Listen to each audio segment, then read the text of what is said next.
আসসালামু আলাইকুম। বরাবরের মতো নতুন একটি ভিডিও নিয়ে হাজির হচ্ছি। আজকে বিষয়টা টপিকটা সম্পূর্ণ ভিন্ন। আসলে আজকে কথা বলতে চাচ্ছিলাম আমাদের ছবিতে দেখা যাচ্ছে সাংবাদিক ইলিয়াস ভাই। ওনার কথা আসলে না বললেই নয়। উনি অত্যন্ত জনপ্রিয় একজন মুখ। বাংলাদেশে থাকাকালীন উনি সাংবাদিক ছিলেন, সবাই ওনারে চিনি, আমরা খুব ভালোভাবেই চিনি।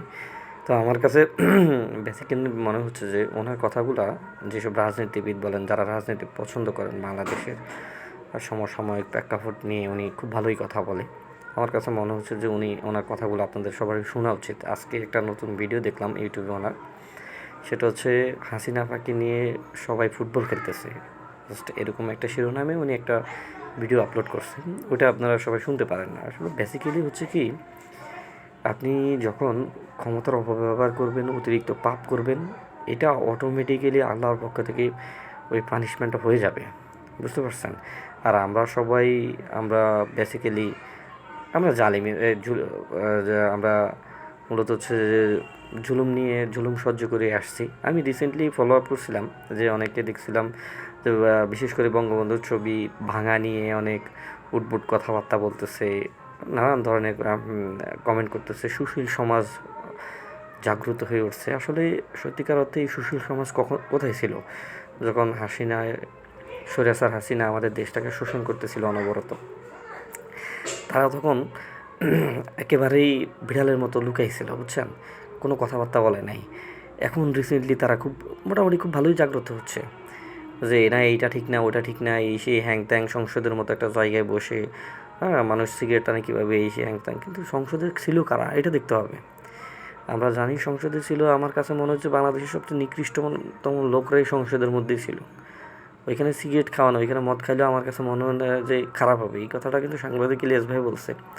তো আমার কাছে বেসিক্যালি ওনার খুব বেশি ভালো লাগে, কারণ উনি সর্বদাই সত্য কথা বলে, সত্যর পথে চলে, ইভেন ন্যায় প্রসঙ্গ কথাবার্তা বলে। আপনারা যদি আসলে আপনাদের বাহ্যিক না মনের ভিতর থেকে ওনারে দেখতে চান, আমার কাছে মনে হয় যে ওনার কথাগুলো ভালোভাবে শুনতে পারেন। উনি একজন আছে, পিনাকি ভট্টাচার্য একজন আছে, ওনাদের কথাগুলো কিন্তু খুবই যুক্তিযুক্ত কথা। হ্যাঁ, শুনতে পারেন আপনারা। আর সবচেয়ে বড় কথা হচ্ছে কি, এই যে রিসেন্টলি গতকালকের একটা মিটিংয়ে দেখলাম মিছিলে এতদিন করতে হচ্ছে যে ছাত্রলীগ সেই গোপনে গোপনে সাদা উঠাইতো, এই সেই হ্যাং ত্যাং অনেক কিছু। আর আজকে দেখি যে সে বিএনপির মিছিলে যাচ্ছে। তো আমার যে ওপিনিয়ন সেটা হচ্ছে যে বাংলাদেশের সংবিধানটা হওয়া উচিত ইসলামিক শরিয়া ভিত্তিক, যেখানে কোনো ধরনের অন্যায় অবিচার কোনো কিছু থাকবে না। ঠিক আছে? আমরা ইনশাল্লাহ খুব সুন্দরভাবে শান্তভাবে দলমত নির্বিশেষে সবাই সুন্দর করে দেশটা পরিচালনা করতে হবে। প্রতিহিংসামূলক কোনো ধরনের রাজনীতি থাকবে না। আপনি একটা জিনিস দেখছেন, যখন প্রতিহিংসার মাধ্যমে যে শেখ হাসিনা নিজের করে দেশটা পরিচালনা করছিল, আজ তার কী অবস্থা। এখান থেকে পরবর্তী সরকারের শিক্ষা নেওয়া উচিত। আশা করি পরবর্তী সরকার এখান থেকে শিক্ষা নিবে, সুন্দরভাবে দেশ চালাবে। ঠিক আছে? তো আমি বেসিক্যালি বলবো, সবসময় সত্য পথে চলার চেষ্টা করবেন। যারা সত্যবাদী কথাবার্তা বলে তাদেরকে সাপোর্ট করবেন, পাশে থাকবেন। হ্যাঁ, আর আমার যেটা ওপিনিয়ন সেটা হচ্ছে যে পরিবারতন্ত্র থেকে সরে আসতে হবে। যেটা স্যার সলিমুল্লাহ খানও বলছিল যে পারিবারিক যে রাজনীতি, পারিবারিক যে শোষণ, এখান থেকে যদি বেড়ে আসে নতুন কোনো ধরনের একটা রাজনীতিক সংগঠনের দাঁড় করানো যায়, নতুন কোনো মুখ যদি বাংলাদেশের কর্ণধার হয়ে দাঁড়ায়, আমার কাছে মনে হয় যে এটাই বেটার হবে। তো আমরা যেহেতু সবাই যুবক সমাজ, আমরা চাইলে অনেক কিছু করতে পারি। আমরা করেই দেখাইছি ইনশাল্লাহ। হ্যাঁ, অলরেডি আমরা করে দেখাইছি ইনশাল্লাহ। ভবিষ্যতে আমরা যত ধরনের অন্যায় অবিচার আছে সব কিছু খুব ভালোভাবে প্রতিহত করব।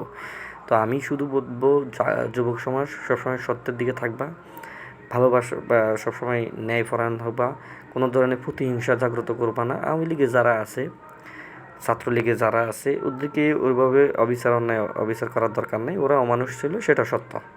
ওদের পানিশমেন্ট আল্লাহর পক্ষ থেকে হয়ে গেছে। ইন ফিউচারও তারা পানিশমেন্ট পাবে। হ্যাঁ, তারা বুঝতে পারবে, রিয়েলাইজ করতে পারবে। কিন্তু আমার কাছে মনে হয় যে ভাঙচুর, অগ্নিসংযোগ এসব করার দরকার নেই। হ্যাঁ, এইসব থেকে মোটামুটিভাবে নিজের গোছায় আনবা। আমরা সবাই জানি যে মনুষ্যত্ব যাদের মধ্যে নাই তারা এইসব কাজ করতে পারে না, এসব কাজ করতে পারে। আর মনুষ্যত্ব আমরা জানি, আমাদের সবারই মনুষ্যত্ব আছে, আমরা এসব কাজ করবো না ইনশাআল্লাহ। আর ইনশাআল্লাহ দেখা হবে নতুন কোনো ভিডিওতে। আর আশা করি যে এই সাংবাদিক ইলিয়াস ভাই বলেন, পিনাকি ভট্টাচার্য বলেন, আমরা সবাই বিশেষ করে পিনাকি ভট্টাচার্য বাইরে আল্লাহ তাআলা হাতের দান করি, বাট ওনার কথাগুলো কিন্তু খুবই ভালো। দলমত নির্বিশেষে সে যে ধর্মের হোক না কেন, ওনার কথায় আপনার সাপোর্ট করতেই হবে। তো ওদের জন্য মন ভরে দোয়া, ভালোবাসা, শ্রদ্ধা থাকবে আমার বরাবরের মতো। দোয়া করবেন আমার নিজের জন্য, আমি যাতে মোটামুটি খুব ভালো কিছু অন্তত অন্যায়ের বিরুদ্ধে কথা বলতে পারি। আল্লাহ হাফেজ।